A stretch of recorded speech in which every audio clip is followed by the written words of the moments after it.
Hello dear students. आज इस video में डिस्कस करेंगे प्रकाश के अपवर्तन का नियम। प्रकाश के अपवर्तन के नियम के अंतर्गत हम ये जानेंगे कि अपवर्तन के कितने नियम्स होते हैं। जैसा कि आपने प्रकाश का परावर्तन नाम का चैप्टर जब पढ़ा था, तो प्रकाश के अपवर्तन के जो दो नियम हैं उनको हम आज इस वीडियो में डिस्कस करेंगे वन बाय वन। तो फर्स्ट ऑफ ऑल हमें ये समझने की ज़रूरत होगी कि जब प्रकाश का अपवर्तन होता है तो उसके लिए कौन कौन सी ऐसी शर्त हैं जिन जिन केसों में अपवर्तन होगा, और ऐसी कौन कौन सी केसेस हैं जिसमें प्रकाश का अपवर्तन नहीं हो सकता है। तो पहले हम आपसे वो डिस्कस करेंगे कि आखिर वो कौन सी ऐसी परिस्थितियां हैं जिनमें प्रकाश का अपवर्तन की घटना घटित नहीं हो सकती है। तो यदि आप सोचो, ये आपका नॉर्मल है और ये आपका डिवाइडिंग सरफेस है यानी सीमा पृष्ठ है, और ये आपका ओ बिंदु है।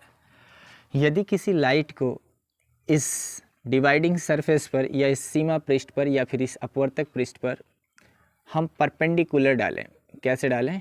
परपेंडिकुलर डालें। 90 डिग्री पर किसी लाइट को इसके अंदर एंट्री कराया जाए, इस बाउंड्री पर डाला जाए, इस सीमा पृष्ठ पर डाला जाए, तो हम आपसे पूछेंगे कि जब हमने आपको कल पिछले वीडियोज़ में आपतन कोण की डिफिनीशन बताया था, तो उस केसेज में हमने बताया था कि आपतित किरण और इस अभिलंब के बीच जो एंगल बनेगा वही आपका आपतन कोण होगा। तो नॉर्मल आपका यहाँ पे है और आपतित किरण यहाँ पे है। क्या इन दोनों के बीच कोई एंगल बन रहा है? जवाब होगा जी नहीं। अब ऐसा मत कहिएगा कि सर यहाँ पे और यहाँ पे ये 90 डिग्री का एंगल बना रहा है। अरे ये तो सीमा पृष्ठ के साथ ये ना 90 बना रहा है, ये आपतित किरण इस सीमा पृष्ठ के साथ बना रही 90। हम तो पूछ रहे हैं अभिलंब के साथ ये आपतित किरण कितना कोण बना रही है। तो जवाब है कोई नहीं, क्योंकि ये दोनों लाइन एक दूसरे के क्या है? पैरेलल। और दो पैरेलल लाइन्स कभी भी कोई भी एंगल नहीं बनाती हैं। दो पैरेलल लाइन्स कभी भी एक दूसरे के बीच में कोई एंगल नहीं बनाती हैं, है ना। ऐसे दो समांतर यदि रेखाएं हैं तो इनके बीच कोण पूछा जाएगा तो कोण बनेगा नहीं। कोण तो तभी बनेगा जब ये एक दूसरे को काटेंगी, प्रतिच्छेद करेंगी, इंटरसेक्ट करेंगी। तो फिलहाल यहाँ पे कोई भी एंगल का फॉर्मेशन नहीं हो रहा है। तो यदि आई का मान 0 हो रहा है, यदि आई का मान 0 हो रहा है, तो उस केसेज में यदि हम आपसे आर का वैल्यूज़ पूछेंगे तो जवाब होगा आई का मान यदि 0 है तो आर का मान भी क्या होगा? 0। इस बात का क्या मतलब है? क्या ये जो लाइट है मेरे पास जो यहाँ पे सीमा पृष्ठ के साथ टकरा रही है, क्या ये सेकेंड माध्यम में जाएगी या फिर ये रिफ्लेक्ट होगी या फिर ये रिफ्रैक्ट होगी? तो जवाब है ये बिना डेविएट हुए, बिना विचलित हुए सीधे आर पार निकल जाएगी। ठीक है, ये ऐसे जाएगी जैसे कि एक समतल कांच होगा उसकी भांति ये आर पार चली जाएगी, यानी इसमें अपवर्तन की घटना घटित नहीं होगी। ये जो डिवाइडिंग सरफेस होगा ये कांच की भांति कार्य करेगा। तो जब कोई भी प्रकाश किरण किसी भी बाउंड्री पर, किसी भी सीमा पर 90 डिग्री पर गिरेगी तो उस केस में अपवर्तन की घटना घटित नहीं होगी। अच्छा जी, तो ये तो फर्स्ट केस था कि अपवर्तन की घटना इस केसेज में नहीं घटेगी यदि हम सीमा पृष्ठ पर परपेंडिकुलर कोई लाइट को एंट्री कराएंगे तब। सेकेंड केसेस ऐसा भी हो सकता है कि हमने बताया था आपको कि अपवर्तन की घटना घटित होने के लिए आपको मिनिमम 2 डिफरेंट रिफ्रैक्टिव इंडेक्स का मीडियम चाहता है ना। दो अलग अलग अपवर्तनांक के माध्यम होने चाहिए। कल्पना करिए ये यदि N1 माध्यम है जिसका रिफ्रैक्टिव इंडेक्स सपोज करिए 1.5 है, और जो सेकेंड मीडियम मेरे पास है उसका भी रिफ्रैक्टिव इंडेक्स 1.5 ही है। पहला माध्यम जो है उसका भी अपवर्तनांक हमने 1.5 रखा है और दूसरे माध्यम का भी अपवर्तनांक 1.5 है। तो क्या इस केसेस में ये दोनों डिफरेंट रिफ्रैक्टिव इंडेक्स के मीडियम है या फिर सेम? तो जवाब होगा सर सेम हो गए। तो यदि दो माध्यमों का रिफ्रैक्टिव इंडेक्स यानी अपवर्तनांक समान होगा तो क्या अपवर्तन की घटना घटित होगी? जवाब होगा नहीं, ये तो दोनों एक ही माध्यम हो गए यानी मीडियम एक ही हो गया। तो ऐसे केस में क्या अपवर्तन की घटना घटेगी? जवाब होगा जी नहीं, अपवर्तन की घटना घटित नहीं होगी, क्योंकि अपवर्तन की घटना घटित होने के लिए हमें दो डिफरेंट मीडियम की आवश्यकता होती है जिनके रिफ्रैक्टिव इंडेक्स भी डिफरेंट होने चाहिए। अच्छा जी, तो ये दो ऐसे केसेस हैं जिन्हें आपसे वो पूछ सकता है कि यदि दो माध्यम जिनके अपवर्तनांक समान हैं तो क्या अपवर्तन की घटना घटित होगी? जवाब होगा नहीं। जब तक दोनों माध्यमों का रिफ्रैक्टिव इंडेक्स असमान नहीं होगा, अलग अलग नहीं होगा, वैसे केसेस में अपवर्तन की घटना घटित नहीं होगी। तो देखते हैं इन दो बातों के बाद अपवर्तन के जो दो नियम हैं वो क्या हैं और कैसे हैं। तो अपवर्तन का नियम अपने हेडिंग लिखा है, इसमें फर्स्ट ऑफ ऑल आपको ये लिखना पड़ेगा कि प्रकाश के अपवर्तन के दो नियम हैं। अपवर्तन के दो नियम होते हैं या हैं। अपवर्तन के दो नियम हैं। वो दो नियम कौन कौन से हैं हम यहाँ पे राइट डाउन कर रहे हैं। फर्स्ट लॉ आपका होता है रिफ्रैक्शन का फर्स्ट लॉ जो होता है वो सिंपल है, कुछ कठिन नहीं है। यदि आपको परावर्तन का फर्स्ट लॉ याद है तो आसानी से आप रिफ्रैक्शन का भी फर्स्ट लॉ बता सकते हैं। इसे हम मानते हैं मीडियम 1, ये मेरा माध्यम नंबर 1 है जिसे हम विरल मान लेते हैं, और ये मेरा माध्यम नंबर 2 है जिसे हम सघन मान लेते हैं। और आपको पता है कि जब लाइट विरल से सघन में एंट्री करेगी तो वो नॉर्मल की तरफ बेंड हो जाती है। अब ये ऐसा क्यों होता है, ये क्यों इसकी तरफ मुड़ती है, इसका रीज़न हमने आपको बताया था कि अलग अलग माध्यम में प्रकाश की चाल अलग अलग होती है, जिसकी वजह से ये लाइट अपने मूल रास्ते से कुछ एंगल डेविएट हो जाती है, कुछ विचलित हो जाती है, भटक जाती है। तो फर्स्ट लॉ क्या कहता है? फर्स्ट लॉ कहता है कि ये आपतित किरण और ये अपवर्तित किरण और ये अभिलंब तीनों एक ही प्लेन में होते हैं, यानी कागज़ के ही तल में होते हैं। अब इस बात, ये ग्लास है या फिर आप कुछ मान सकते हैं, ऐसा कोई सा मग्गा ही मान लीजिए, ठीक है। अब इसके यहाँ तक आपने पानी इस पर फिल किया है। अब लाइट आएगी, ठीक है, लाइट क्या करेगी, आएगी, ये प्रकाश किरण आ रही है और ये प्रकाश किरण जैसे ही इस पानी का लेवल यहाँ है, ठीक है, कल्पना करिए यहाँ है और ये नॉर्मल है, ये आपको शो नहीं होगा, आपको एज्यूम करना होगा, मानना पड़ेगा। ये आपतित किरण है जो पानी की सरफेस पर जैसे ही पड़ेगी, इस पानी के सरफेस से जैसे ही टकराएगी, अब ये जब अंदर जाएगी तो इसका कुछ न कुछ डेविएशन हो जाएगा, कुछ न कुछ विचलन हो जाएगा, ये अपने कुछ न कुछ मार्ग से मुड़ जाएगी और ये नॉर्मल की तरफ झुकेगी क्योंकि ये विरल से सघन में आ रही है, ठीक है। तो यहाँ देख पा रहे हो ये सीमा पृष्ठ यानी जो बाउंड्री है, ये जो पानी का सरफेस है, ये आपतित किरण और ये अभिलंब, ये आपतित किरण और ये अपवर्तित किरण तीनों एक ही प्लेन में है कि नहीं, एक ही कागज़ के तल में ही है कि नहीं, बात समझ पा रहे हो। जहाँ से जा रही है, जिस पे आ रही है वो आपतित, उसी के सरफेस के अंदर ही जा रही है तो वो अपवर्तित, और उसी के बीच में खींचा गया नॉर्मल, ये तीनों एक ही कागज़ के प्लेन में ही तो होंगे। तो फर्स्ट लॉ यही कहता है कि आपतित किरण, अपवर्तित किरण और अभिलंब तीनों एक ही तल में होते हैं। इसे हम लिखते हैं, लिखिएगा, आपतित किरण,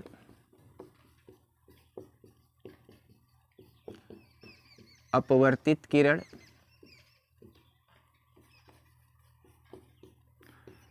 एवं अभिलंब तीनों एक ही तल का मतलब होगा कागज़ का तल, एक ही तल में स्थित होते हैं। तो कागज़ के तल कहने से तात्पर्य है कि ऐसा कोई प्लेन सरफेस होगा जिस पे ये तीनों के तीनों एक ही जगह पे आपको मीट करते हुए दिखाई देंगे, है ना। तो ये था फर्स्ट लॉ। सेकेंड लॉ जो है वो इम्पोर्टेंट है, परीक्षा की दृष्टि से बेहद ही इम्पोर्टेंट है, आपसे पूछा भी जा सकता है, वाइवा वाला आपसे पूछ भी सकता है कि अपवर्तन का द्वितीय नियम क्या है, या स्नेल के नियम से आप क्या समझते हैं। तो अपवर्तन के द्वितीय नियम को हम स्नेल के नियम से भी जानते हैं। तो स्नेल के नियम को समझने के लिए थोड़ा सा बात करेंगे हम आपसे कि स्नेल्स का लॉ जब हम अप्लाई करेंगे तो उसमें क्या सावधानियां बरतनी पड़ती है, या फिर अपवर्तन का जो द्वितीय नियम है उसे कैसे डिफाइन करेंगे। तो आपको पता है कि यदि सन से कोई लाइट ट्रेवल करेगी तो सन के अंदर जो लाइट होती है वो वाइट लाइट होती है, यानी सफ़ेद प्रकाश होता है। यदि ये श्वेत प्रकाश है और ये श्वेत प्रकाश इस बाउंड्री पर, इस सीमा पृष्ठ पर इस अपवर्तक पृष्ठ पर यदि पड़ेगा तो यहाँ पे ये जो सीमा पृष्ठ होगा वो यदि कांच हुआ, एज ए प्रिज्म मान लीजिए, यदि ये प्रिज्म हुआ या फिर ये कांच हुआ, तो ये इस वाइट लाइट को 7 कलर्स में बेंड कर देगा, 7 कलर्स में बेंड कर देगा, ब्रेक कर देगा, सॉरी बेंड नहीं, ये 7 कलर्स में ब्रेक करेगा, 7 रंगों में उसे क्या करेगा, विभक्त करेगा। और आपको पता है कि अलग अलग रंगों का वेवलेंथ अलग अलग होता है, अलग अलग रंगों का रिफ्रैक्टिव इंडेक्स यानी अपवर्तनांक अलग अलग होता है, और अलग अलग रंगों का अलग अलग माध्यम में जो चाल होती है वो अलग अलग होती है, क्योंकि जैसे ही अपवर्तन की घटना घटित होगी, अपवर्तन की घटना के दौरान प्रकाश का तरंगदैर्घ्य बदल जाता है, प्रकाश का तीव्रता बदल जाती है, प्रकाश की चाल बदल जाती है, बट फ्रीक्वेंसी नहीं बदलती है। ये बात आप याद रखिएगा, जिसे हमने पहले ही वीडियो में आपको बेहतरीन ढंग से समझाया है। तो यदि यहाँ पे वाइट लाइट आ रही है और यदि ये यहाँ पे डिवाइडिंग सरफेस कांच है, तो वो इस वाइट लाइट को 7 कलर्स में बेंड करेगा, और यदि 7 कलर्स में बेंड करेगा तो जाहिर सी बात है डिफरेंट कलर्स की वेवलेंथ की लाइट मुझे मिलेगी, और उन सभी का रिफ्रैक्टिव इंडेक्स भी डिफरेंट होगा, और वेवलेंथ भी डिफरेंट होगा, स्पीड भी डिफरेंट होगी। तो फिर डिफाइन करने के लिए किताबों में जो डेफिनेशन दे रखा है वो कह रहा है कि आपतन कोण की ज्या तथा अपवर्तन कोण की ज्या का अनुपात एक नियतांक होता है। तो स्नेल का जो सेकेंड लॉ है वो ये कहता है कि आपतन कोण की ज्या, आपतन कोण मतलब आई, ज्या मतलब क्या होता है, साइन, तो साइन आई, और अपवर्तन कोण की ज्या यानी साइन आर का जो रेशियो होगा वो इक्वल आएगा, लेकिन शर्त होगी कि जो लाइट होगी वो एक ही रंग की प्रकाश की ही होनी चाहिए। तो द्वितीय नियम यहाँ लिखते हैं, ये प्रथम नियम था और यहाँ द्वितीय नियम हम लिख रहे हैं।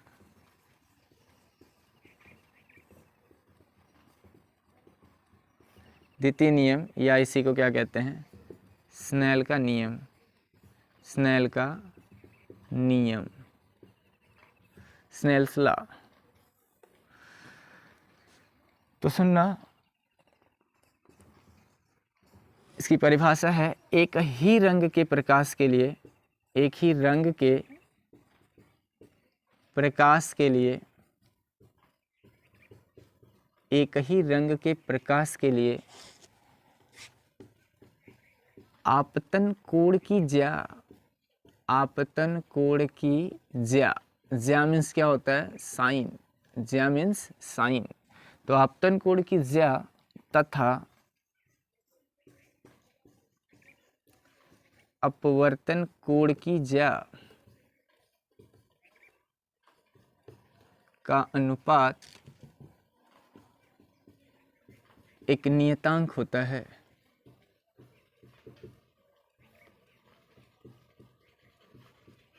एक नियतांक होता है।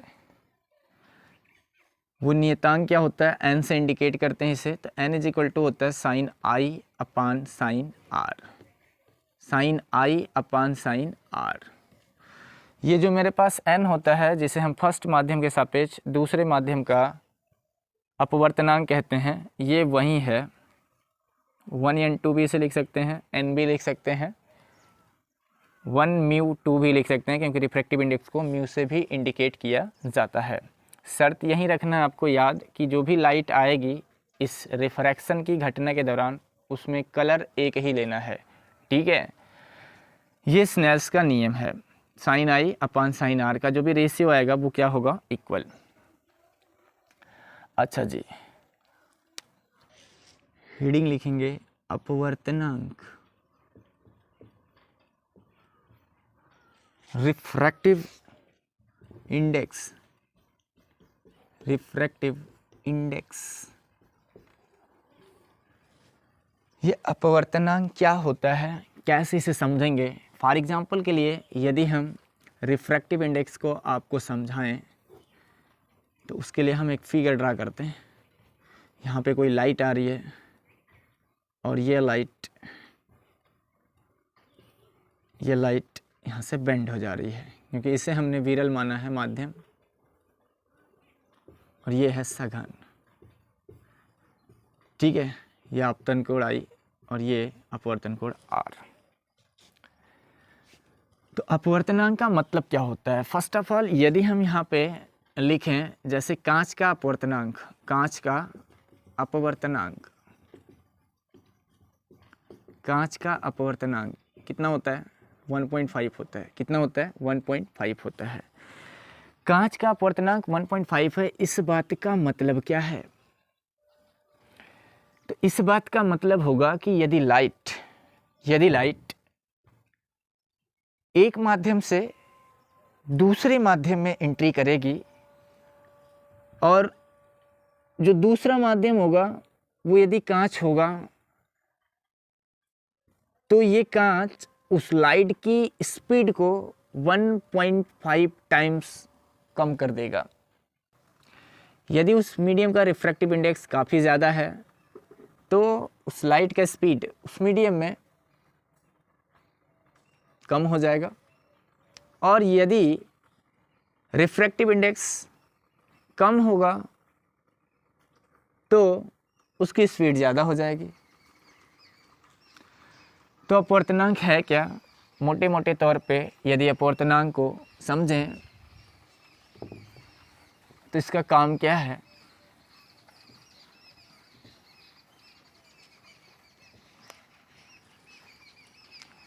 जब कोई प्रकाश किरण, इसकी डिफिनीशन लिखते हैं अपवर्तनांक की, निर्वात में प्रकाश की चाल, निर्वात में प्रकाश की चाल तथा माध्यम में प्रकाश की चाल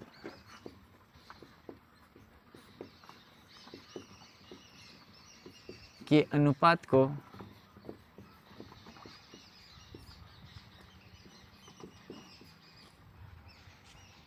उस माध्यम का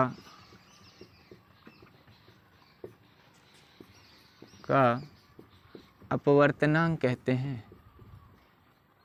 अपवर्तनांक कहते हैं। ये इसकी परिभाषा है। सिंपली इसकी डिफिनीशन आप यहाँ से ही बना सकते हैं। n इज इक्वल टू होता है C/V। n है रिफ्रैक्टिव इंडेक्स, माध्यम 1 के सापेक्ष माध्यम 2 का रिफ्रैक्टिव इंडेक्स है।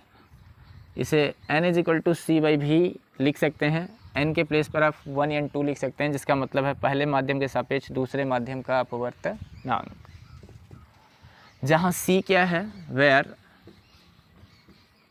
C क्या होता है? निर्वात में प्रकाश की चाल है।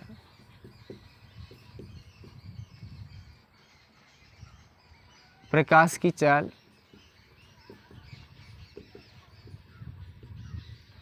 और V क्या है? माध्यम में प्रकाश की चाल। माध्यम में प्रकाश की चाल।